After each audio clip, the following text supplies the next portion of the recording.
বাংলা চলচ্চিত্রের সোনালী সময়ের একজন চিত্রনায়ক, যে কিনা জ্যোতি সিনেমায় 1993 সালে প্রথম বড় পর্দায় পা রাখেন। আজ তিনি আমাদের মাঝে হাজির হয়েছেন। স্বাগত জানাচ্ছি মারুফ আকিবকে। কেমন আছেন? ভালো আছি, ধন্যবাদ আপনাকে। কি নিয়ে আসলে এখন ব্যস্ততা চলছে? ব্যস্ততা কাজ তো একটাই, অভিনয় করা। অভিনয় ফিল্মের বাইরে এখন কিছু উইন্ডো খুলেছে, যেমন ধরেন ইউটিউবে, তারপরে বিভিন্ন রকমের আদার্স উইন্ডো যেগুলো আছে আর কি, ওখানেও কাজ করছি। কালকে শুটিং করলাম মাসুদ রানা নামের একটা ছবি, এটা ঈদে আসবে। তার 10-15 দিন আগে তসনস নামের একটা ছবিতে কাজ শেষ করলাম, ডাবিং করলাম, ওটাও রেডি হয়েছে কোরবানি ঈদের জন্য। আচ্ছা, মারুফ আকিব এই নামটা তো একটা সময় মানে আমরা বাংলা সিনেমা বলতেই কিন্তু এই নামটা চোখে আমাদের ভেসে আসতো, বা এই মুখটা ভেসে আসতো। তো এখন মানে সেই দিনগুলোকে মনে পড়ে, এবং মনে পড়লে আসলে কোন জিনিসটাকে খুব বেশি মিস করা হয়? মিস করা হয় আমাদের কাজ একটু কমে গেছে, এবং আমাদের এখানে এই সিস্টেমটা নেই যে বোম্বেতে দেখবেন পুরনো শিল্পীদের সাথে নতুনদের একটা একসাথে করে অনেক বিগ বাজেটের ছবি হয়।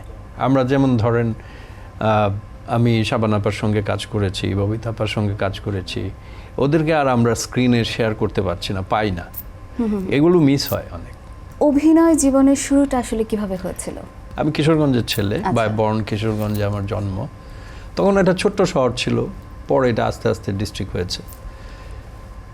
সেটা ডিগ্রি পরীক্ষা যখন দিলাম তখন একটা গ্যাপ থাকে না রেজাল্টের, ওই সময় আমরা পত্রিকায় নতুন মুখের সন্ধানের একটা বিজ্ঞাপন দেখি। তো আমার মনে আছে আমাদের বন্ধুদের মধ্যে আমরা 3 জন ওখানে মানে দরখাস্ত দিয়েছিলাম, কিন্তু কেউ কাউকে বলি নাই, ওকে, গোপনে। 3 জনের মধ্যে আমি একজন, যে মানে একদম পূর্ণদমে এসে আমি ওই ফেস করতে পেরেছি, আর ওরা পারে নাই। তো আমি প্রথম ধাপ, সেকেন্ড ধাপ, থার্ড ধাপ, তারপরে আমি একদম ফাইনালে গিয়ে আমি আর যেতে পারি নাই, আমি আউট হয়ে গেছি। আচ্ছা। তো সেই দুঃখ নিয়ে আর আমি কিশোরগঞ্জ ফিরে যাইনি, আমি ঢাকায় থেকে গেছি। পরে যাওয়া হয় নাই, না যাওয়াতে 3-4-5 মাস, 5 মাসের মধ্যে আমি এই ছবিটা পাই, জ্যোতি ছবিটা পাই। তারপরে ছবিটা যখন রিলিজ হলো, খুব কুইক রিলিজ হয়েছিল। যে বছর শুরু করলাম ও বছরে ডিসেম্বরের দিকে রিলিজ হলো। রিলিজ হওয়ার পরে গিয়েছি, আচ্ছা। তখন অন্যরকম একটা অনুভূতি। যখন হচ্ছে এই অফারটা আপনি পেলেন, আসলে পরিবারের দিক থেকে কেমন সাপোর্টটা ছিল? প্রথম দিকে একটু প্রবলেম হয়েছে, বাবা মা ভাই বোন, কারণ আমার 14 পুরুষের মধ্যে কেউ নেই ফিল্ম অঙ্গনে। আচ্ছা। হ্যাঁ, তো পরে আস্তে আস্তে মেনে নিয়েছে। তো পরে যখন ছেলেকে দেখলো স্ক্রিনে নায়ক হিসেবে, তখন আসলে তাদের প্রতিক্রিয়া কেমন ছিল? এটা তার আমার সামনে বলে না, মা বাবা বলে না। যেমন আমার মা নামাজে বসে দোয়া করতো যে আমি যেন এই অঙ্গন থেকে মুখ ফিরিয়ে নিই, মনটা যেন সরায় নিই। আচ্ছা আচ্ছা আচ্ছা। মানে ওই যে মুরব্বীদের একটা থাকে না যে মানে সিনেমায় কাজ করলে, নাটকে কাজ করলে ইসলামের একটা বাধ্যবাধকতা আছে, এরকম আর কি। মানে আম্মা খুব সহজে এটা মেনে নিত না। এটা কি মানে একদম ছোট থেকে ইচ্ছা ছিল যে নিজেকে নায়ক হিসেবে দেখতে চাই? না না না, এইটাই যে আমি বললাম না গল্প, আমি ঢাকায় এসে আমি যখন ইন্টারভিউ দিলাম, তারপরে মানে আমার সামনে বসা, আমি ইন্টারভিউ দিচ্ছি, সামনে সবাই বসা, জয়রায়ন কালার লেবের সামনে রাজ্জাক সাহেব বসা, সুভাষ দত্ত সাহেব, আলমগীর সাহেব বসা। তো আমি অ্যাক্টিং করতে গিয়ে নার্ভাস হয়েছি, নার্ভাস হয়ে রেজাল্ট ভালো করিনি, তারপরে তো আউট হয়ে গেলাম। তখন ধরেন আলমগীর সাহেব, শাবানা আপা, ওনার ছেলের দরকার 5টা-7টা সিন, 2টা গান, এগুলি আবার এই যে অমিত ভাই, ওমর সানি, তারপরে নাইম ভাই, এরা করছে না। তখন এইখানে আমাদেরকে নিত। হ্যাঁ, তখন নতুনদের একটা সুযোগ মানে ছিল আর কি, করে দেওয়ার। আসলে এটা কেন হচ্ছে আপনি কি মনে করেন? 35 থেকে ডিজিটালে ট্রান্সফার হলো, তখনই প্রবলেমটা হয়েছে। কারণ হচ্ছে আমাদের যে সিঙ্গেল স্ক্রিনগুলি, ওগুলো ছিল হলো অ্যানালগ। ডিজিটাল ফরম্যাটে যখন আসছে, সব কিছু আসছে, কিন্তু দেখা গেল হলগুলো অ্যানালগ রয়ে গেছে। এই আস্তে আস্তে আস্তে আস্তে তারপরে আপনার ওই যে বিভিন্ন রকমের ইউটিউব তারপরে ফেসবুক আসার পরে আরও কমে গেছে এবং হল নেই, হল বন্ধ হয়ে গেছে, হল প্রচুর কমে গেছে। আমরা যখন এসেছি তখন 1200-1300 সিনেমা হল ছিল। মৌসুমী, অমর সানি, তারপর শাবনূর, অমিত হাসান, এদের সাথে তো আপনার কাজ করা হয়েছে। তো এমন কোনো স্মৃতি মনে পড়ে তাদের সঙ্গে যে, বা মান্না ভাই ছিলেন, কোন স্মৃতিটা আসলে খুব বেশি মনে পড়ে? ওদের কারোর স্মৃতিটা আমি বলবো না, কিন্তু মান্না ভাইয়ের স্মৃতিটা আমি বলবো। মান্না ভাই একজন মানুষ ছিল আমার জন্যে আমার বড় ভাইয়ের মতো। উনি তো জীবিত নেই, না হলে সবসময় আমি বলতে পারতাম যে ফিল্ম লাইনে যখন উনি কোনো ঘরের ছবি পেলে ওখানে ভালো ক্যারেক্টার থাকলে আমাকে উনি পুশ করতো, আমাকে উনি ফোন করে বলতো যাও ডেটটা দিয়ে এসো, টাকাটা নিয়ে এসো। এবং ওনার ঘরে হয়তো 8টা-10টা ছবি উনি বানিয়েছেন, এর মধ্যে আমি 5টা-7টা ছবি আমি করেছি। আচ্ছা, লাস্টের যে ছবিটা পিতামাতার আমানত, আপনি দেখবেন ইউটিউবে হয়তো পাওয়া যেতে পারে, মানে একদম 50-50 ক্যারেক্টার আমার মান্না ভাইয়ের, হ্যাঁ, এবং অনেক বড় ক্যারেক্টার।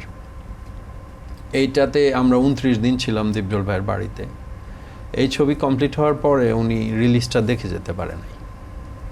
আমি কিশোরগঞ্জে মানুষই নামে একটা সিনেমা হল ছিল, যেখানে আমি ছোটবেলায় ছবি দেখতাম গিয়ে। আমার জীবনের প্রথম ছবি দেখা ওই হলে, ছবির নাম ছিল আগুন, রাজ্জাক সাহেব ছিল হিরো। ওই হলে ঈদের সময় আমি আমার বেবিকে নিয়ে আমি আমার ছবি দেখতে গেছি। হ্যাঁ, আমার মেয়ের বয়স তখন ছিল 2-2.5 বছর।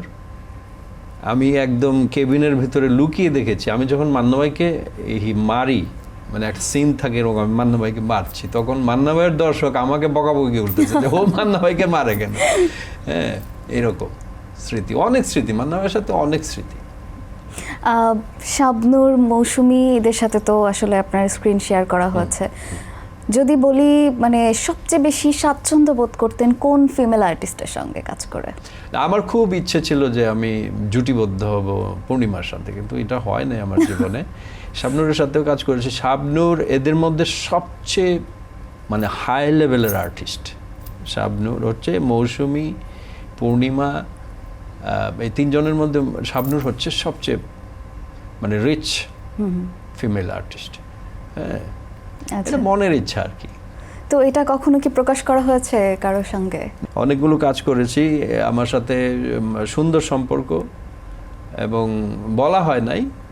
লাস্ট কাজ করলাম একটা ছবি আহারে জীবন, এটা করোনার উপরে একটা গল্প।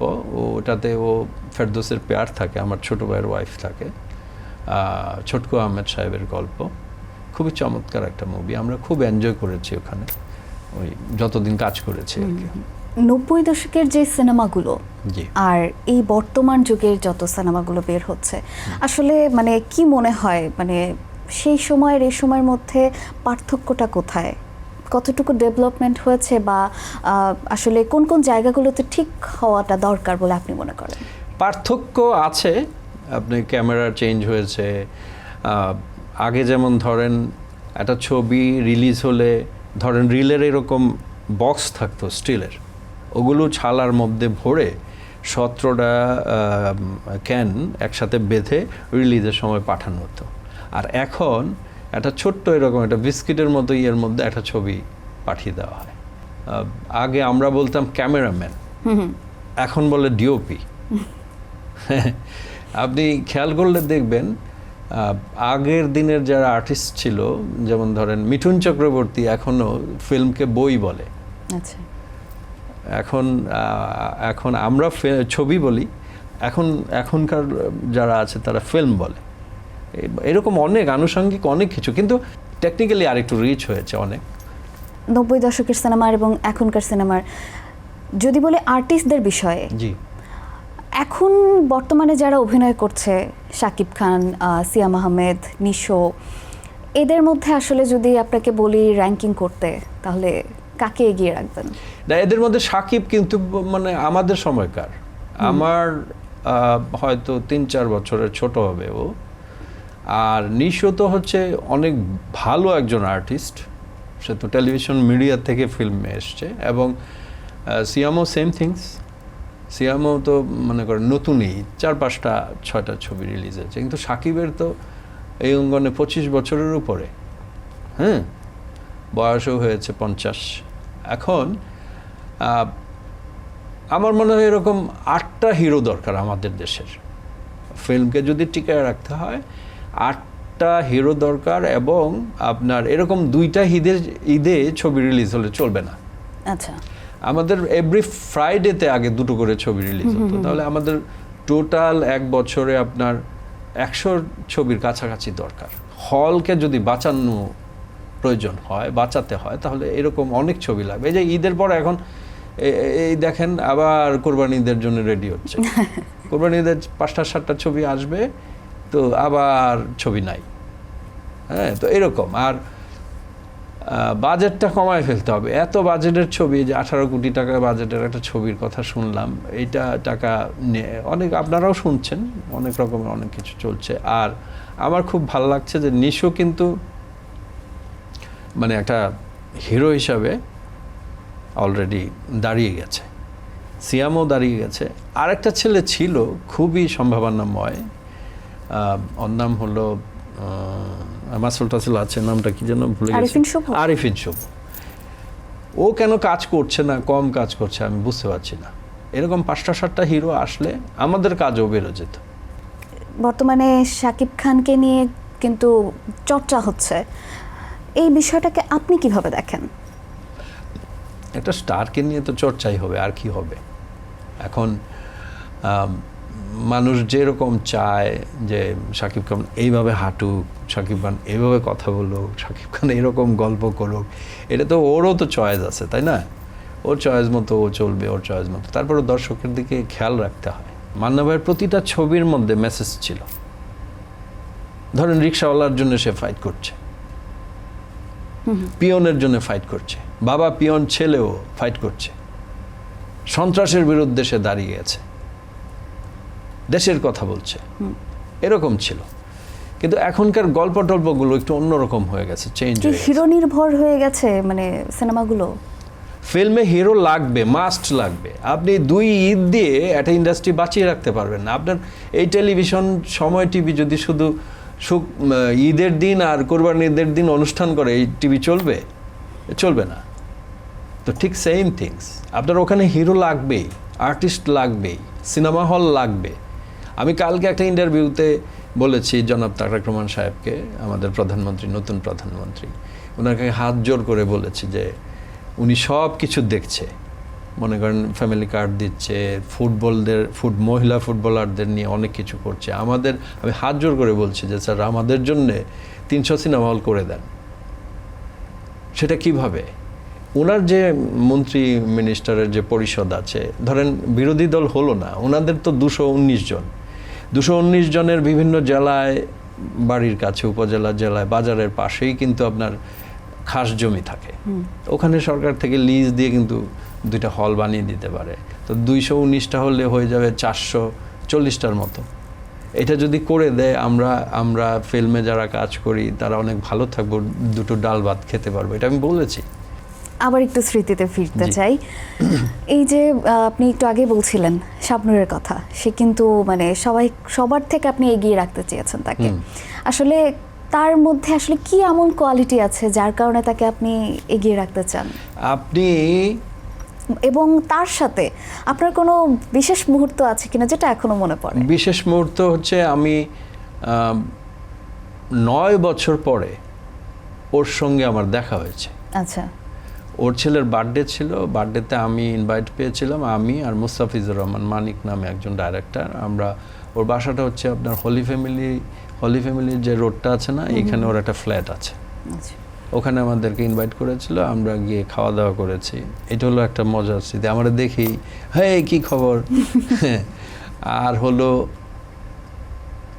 আমরা যখন কাজ করি, মনে করেন আমরা একই ফ্রেমে 4 জন কাজ করছি, তো সেখানে যে ভালো কাজ করে তার কাছ থেকে আমার অনেক কিছু শেখার আছে। ও কীভাবে তাকালো, কীভাবে অ্যাক্টিংটা করলো, ডেলিভারিটা কীভাবে থ্রো করলো, এই শাবনূরের কাছ থেকে এইগুলো। শাবনূর ক্যামেরা অন হওয়ার আগে কেউ বুঝতে পারতো না ও কী করবে, ববিতা বা কবরী আপা, এদের পরে শাবনূর একজন, এর পরে আর কেউ আসে নাই এরকম, আমি দেখি নাই। শুটিংয়ে তার সাথে এমন কিছু হয়েছিল যেটা মনে পড়ে? শুটিংয়ে ও খুব চঞ্চল ছিল, আমরা একসাথে খাওয়া দাওয়া করতাম, দুষ্টামি করতো খুবই। আমি খুব পাঞ্চুয়াল ছিলাম, মনে করেন সকাল 9টায় কল থাকলে আমি দেখা গেল 20 মিনিট আগে চলে আসতাম। আচ্ছা। তা আমাকে বলতো, এই আপনি এত সকালে আসেন কেন?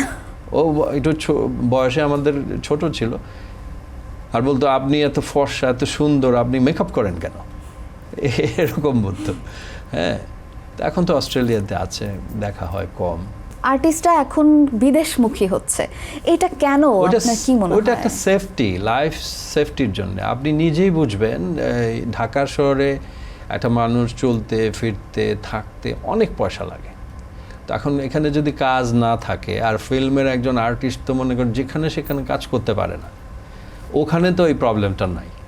আমেরিকাতে তো এই প্রবলেমটা নেই যে আচ্ছা ঠিক আছে, একটা দোকানের মধ্যে একজনে কাজ করছে, এটা তো আর কেউ দেখবে না, এবং লাইফটা সিকিউরড, সেফটি, সেটার জন্যই চলে যাচ্ছে। আপনার কি এরকম কোনো প্ল্যান আছে কিনা? দেখি, এখনো ফাইনাল ডিসিশন নাই, কোনো একটা সময় হয়তো। যখন আসলে মানে একটু পেছনে ফিরে তাকান, কি আসলে ভেতরে কোনো কিছু নাড়া দেয় কিনা? নাড়া দেয়। আপনারা অনেক লাকি, বিকজ আপনারা যখন এখন কাজ করা শুরু করেছেন, আমরা যখন এসেছি তখন শুধু বিটিভি ছিল। আমি 5 বছর কাজ করি নাই ফিল্মে, কারণ ওই কাটপিস আমার শরীরে জোড়া লাগলে আমি মনে করেন বিজ্ঞাপনে চান্স পেতাম না। বিজ্ঞাপনে আবার ছিল কাঁচা পয়সা। হ্যাঁ, ধরেন একদিন শুটিং 1 লাখ টাকা, একদিন শুটিং 50,000 টাকা, এরকম। তো সেই জন্যে এই ফিল্ম আমি 4-5 বছর ফিল্ম করি নাই। যন্ত্রণা আছে, অনেক যন্ত্রণা। একটা মানুষ বাইরে থেকে বুঝে না যে একটা মানে আর্টিস্ট তৈরি হতে, একটা আর্টিস্ট দাঁড়িয়ে থাকতে ঢাকা শহরে অনেক কষ্ট, অনেক যন্ত্রণা, এগুলি কাউকে বলাও যাবে না। আমার জীবনে এমন হয়েছে, আমি একটা ছবিতে মনে করেন কাজ করতে গিয়েছি, মেকআপ রুমে মেকআপ দিয়েছি, কিছুক্ষণ পরে শুনি যে ওই ক্যারেক্টারটাতে আমি নাই। কিচ্ছু করার নাই, বাসায় চলে এসেছি, এসে শাওয়ার ছেড়ে কান্না করছি, কেউ যাতে বুঝতে না পারে। হ্যাঁ, তো এত সহজ না, সহজ মানে ইজি না। আপনার এই সফলতার পেছনে আসলে কার অবদান রয়েছে? অনেক বড় সফল হতে পারি নাই, তবে আমি এইটুকু, আমার আত্মতৃপ্তি, আত্মশান্তি আছে। আমি আমার নখ কাটার থেকে শুরু করে চুল কাটার পয়সাটা আমি ফিল্ম থেকে আর্ন করি। হ্যাঁ, জীবনে অনেকগুলো দেশে ভ্রমণ করতে পেরেছি। গুগলে আমার নাম বললে আসে, মারুফ আকিব নামে একজন আর্টিস্ট আছে বাংলাদেশে। এটাই শান্তি। কোন মানুষটা আসলে আপনার এই মানে সফলতার অবদান রেখেছিল? আমাদের ফিল্মের এই যে আজকে দুর্দশা, এটা একই সাথে আপনার মনে করেন একই সময়, এই 19-20 সময়ের মধ্যে মনে করেন সালমান শাহ মারা গেল, জসিম ভাই মারা গেল, মান্না ভাই মারা গেল। মান্না ভাই মারা যাওয়ার পরে ওয়ান ম্যান শো হয়ে গেল ফিল্মটা। মান্না ভাইদের আগের যারা, ওরা একটু বয়স হয়ে গেল। মান্না ভাই যদি আজকে বেঁচে থাকতো, ইন্ডাস্ট্রির অবস্থাটা এরকম হতো না, আমি মনে করি। আচ্ছা। হ্যাঁ, উনি সারা জীবন ফিল্ম ছাড়া কিছুই ভাবে নাই। ঘুম থেকে উঠে এফডিসিতে এসছে, রাতের 3টার সময় বাসায় গিয়েছে, এরকম কন্টিনিউ 25 বছর 30 বছর করেছে। যেদিন আশা বন্ধ হয়েছে সেদিন মারা গেছে। হ্যাঁ, ওনার বিশেষত্বের জায়গাগুলো কি কি ছিল? ফিল্ম ছাড়া কিছুই বুঝতো না, শুধু ফিল্ম, ফিল্ম, শুধু ফিল্ম। মনের মধ্যে একটা মানে অশান্তিও ছিল ওনার, যে উনি ন্যাশনাল অ্যাওয়ার্ড পায় নাই আম্মাজান ছবিতে। মারা যাওয়ার পরে পেয়েছে, ঝন্টু ভাইয়ের, দেলোয়ার জান ঝন্টু সাহেবের একটা ছবিতে ন্যাশনাল অ্যাওয়ার্ড পেয়েছে। আচ্ছা, সালমান শাহর বিষয়ে যদি একটু আসি, ওনাকে নিয়ে কি আপনার কোনো স্মৃতি আছে? বা সালমান অভিনয় করে গেছে একটা ছবি, হয়তো 5-7 দিন শুটিং করেছিল। ছবিটার নাম ছিল কে অপরাধী। আচ্ছা। পরে এটাতে সালমানের পরিবর্তে আমি আর ওমর সানি ঢুকি। মানে এটা দুটা ভাইটাল ক্যারেক্টার। তো তখন খুব মনে পড়তো সালমানের কথা, হ্যাঁ, যে অসময়ে চলে গেল।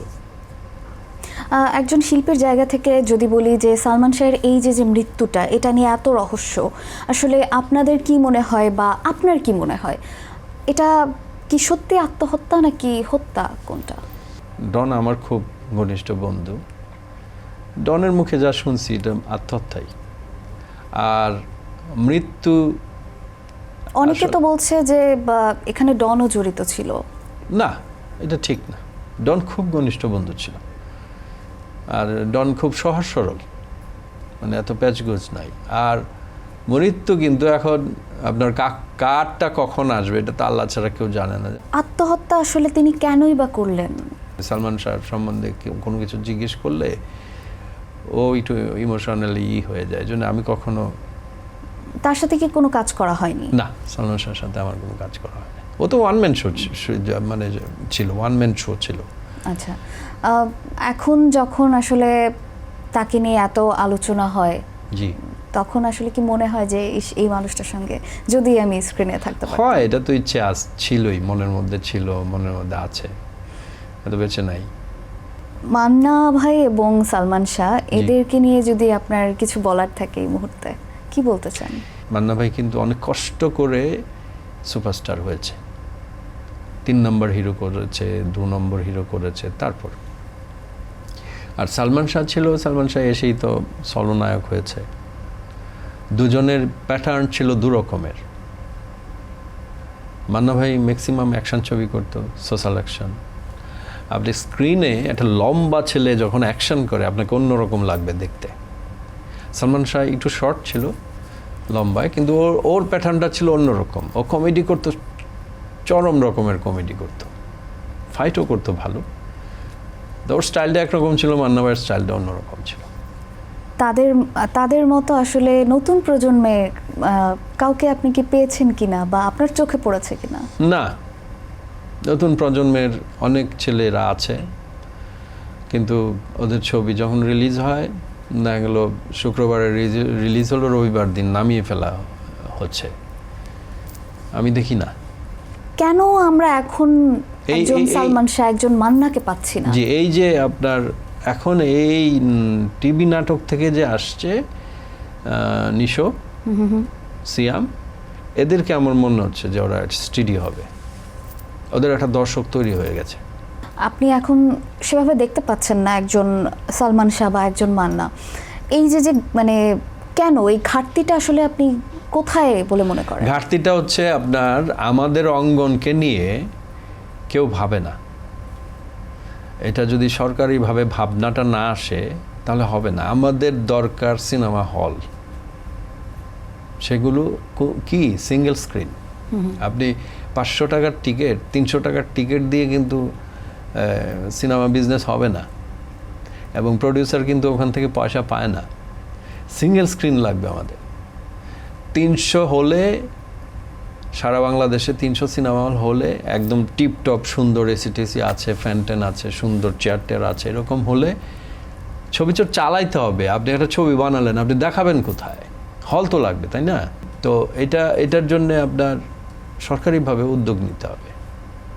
আচ্ছা, এই যে একটা সময় কিন্তু এফডিসির মানে পাশ থেকেও যদি কেউ যেত, জি, একটা অন্যরকম ভাইব থাকতো। জি, জি। এফডিসি, এখানে মানে সিনেমার সমস্ত কলাকৌশলীরা আছে, সেই যে একটা প্রাণবন্ত ব্যাপারটা, সেটা কিন্তু এখন আর নেই, মৃতপ্রায় এফডিসি।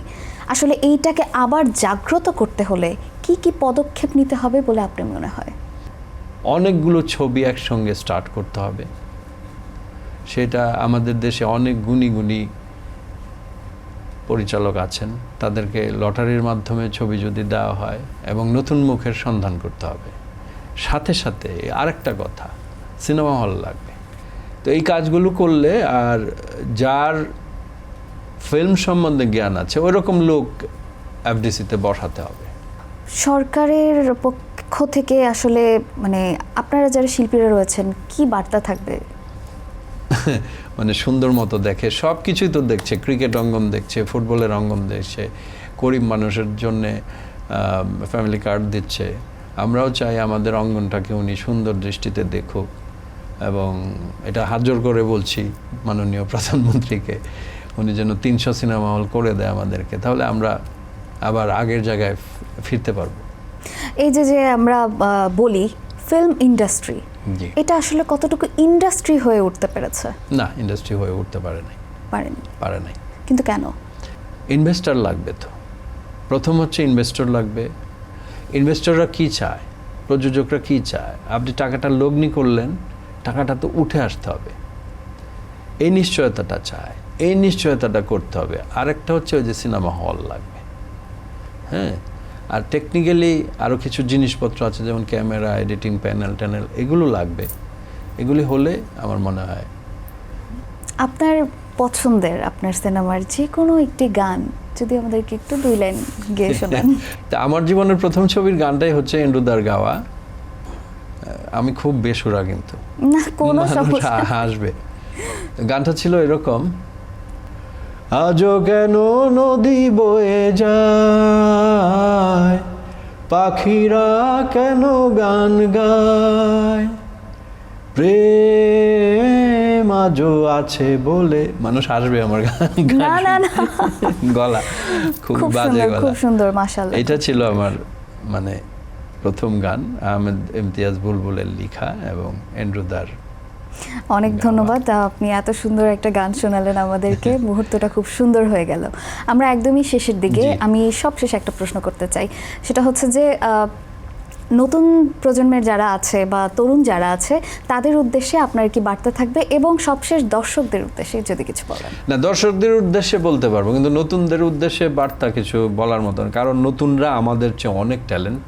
বিকজ আমি আমার বাসায় দেখেছি, আমার 7 বছরের ছেলে, আমি মোবাইলে যেটা করতে না পারি সে সেটা করে ফেলে। সে মোবাইল দিয়ে টিভি চালায় ফেলে, অদ্ভুত। আমাকে বলে, বাবা তুমি Very দেখো, smart. হ্যাঁ দেখো আমি এই যে ট্যাব দিয়ে কিভাবে মোবাইল চালাইতো, টিভি চালাইতো, শিখো আমার কাছে, এগুলো বলে। তো সো নতুনদেরকে আমার কোনো জ্ঞান দেওয়ার, আমি অত জ্ঞানী না। তো দর্শকদের উদ্দেশ্যে বলবো, সিনেমা রিলিজ হলে সিনেমা দেখবেন, হলে গিয়ে দেখবেন। সিনেমা যারা করে তাদের জন্য দোয়া করবেন। আরেকটা কথা, বাংলাদেশের জন্য দোয়া করবেন। বাংলাদেশ আপনার দেশ, আমার দেশ। বাংলাদেশ ভালো থাকলে আপনারা ভালো থাকবেন, আমরা ভালো থাকবো। সুন্দর সুন্দর ছবিতে সুন্দর সুন্দর ক্যারেক্টার করতে পারি, এই দোয়া করবেন। আরেকটা কথা শুরুতেই বলা উচিত ছিল, আজকে এই যে সময় টিভিতে আসছি আমি, সময় টিভির যত এমপ্লয়ি আছে সবাইকে আমার পক্ষ থেকে অনেক বড় একটা সালাম, শুভেচ্ছা, ভালোবাসা। ভালো থাকবেন, সুন্দর থাকবেন। আল্লাহ হাফেজ, আসসালামু আলাইকুম। অনেক ধন্যবাদ আমাদের মাঝে উপস্থিত হওয়ার জন্য। প্রিয় দর্শক, আজকের মতো এই পর্যন্তই। দেখা হবে নতুন কোনো এক পর্বে, নতুন কোনো এক অতিথিকে নিয়ে। ততক্ষণ পর্যন্ত সবাই ভালো থাকুন, সুস্থ থাকুন, সময়ের সঙ্গে থাকুন।